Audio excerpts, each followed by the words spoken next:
আপনি যদি স্কিল হতে পারেন প্রপারলি, ভালোভাবে শিখতে পারেন, দেন আপনার কাছে অনেক অপশন আছে। আপনি রিমোটলি জব করবেন, করেন। আপনি হচ্ছে ফ্রিল্যান্সিং করবেন, করেন। আপনি হচ্ছে লোকালি কোনো একটা ভালো কোম্পানিতে জব করবেন, করেন, কোনো সমস্যা নেই। আপনি নিজেই হয়তো বা শেখাবেন, সেটাও করেন। কিন্তু আপনি যদি নিজেই না শিখেন ভালোভাবে, তাহলে আপনি এই যে কতগুলো ওয়ে আছে কাজ করার, কোনো একটা ওয়েতে গিয়ে আপনি ভালো করতে পারবেন না।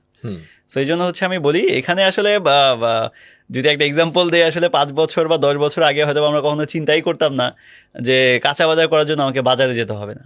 সেটা এখন আমি করতে পারি। এখন আমি ঘুম থেকে উঠেই বাজার করে ফেলতে পারি, শুয়ে শুয়ে। বাট এই যে ফিচারটা বা এই যে একটা অপরচুনিটি, এটা কিভাবে আসছে? ওয়েবের কারণে আসছে। এক্স্যাক্টলি। সো 10 বছর আগে যেটা আমরা চিন্তা করতাম না, সেটা যদি এখন ওয়েব ভিত্তিক হয়ে যায়, আগামী 10 বছর পর এখন যেটা আমরা চিন্তা করতেছি না, সেটাও হয়ে যাবে। হয়ে যাওয়ার চান্স। তার মানে হচ্ছে ওয়েবসাইটের চাহিদা কিন্তু ডে বাই ডে বাড়বে, কমার কোনো সম্ভাবনা নাই। এই সেক্টরে অপরচুনিটি বাড়বে, কমার কোনো সম্ভাবনা নাই।